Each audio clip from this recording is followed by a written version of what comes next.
Guy Verhofstadt has been brutally shut down after he ranted about Brexit causing issues for business sending orders to the EU. British businesses are still adapting to new trading rules, including new customs forms being required following the UK's transition period, with the bloc ending on December 31 last year.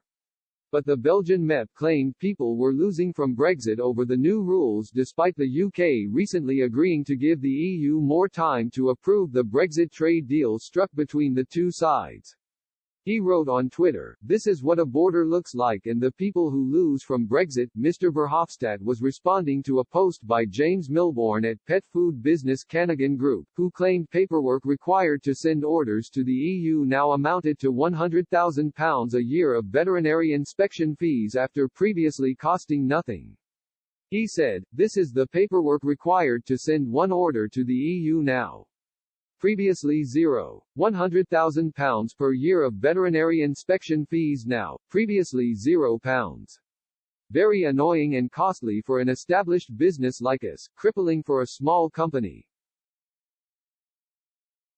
People were quick to respond in fury to the staunch Europhiles' outburst. One Twitter user wrote, "The people requiring the paperwork are the EU trying to make it hard for us." Another said, "Guy, this is what an EU border looks like for your citizens trying to buy things they want to use." A third user pointed out the EU appeared to be causing problems with the paperwork. They wrote, "It's the EU causing problems with paperwork, using it as a punishment against the UK. The EU needs a massive shake-up, glad we are out." And another person simply wrote, "Maybe a border is worth it if it means we get vaccinated faster."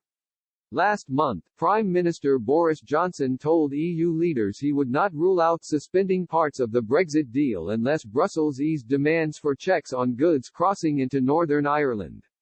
Mr. Johnson added the government was prepared to trigger Article 16 of the protocol, which would prevent some of the checks between Britain and Northern Ireland, until the EU backed down.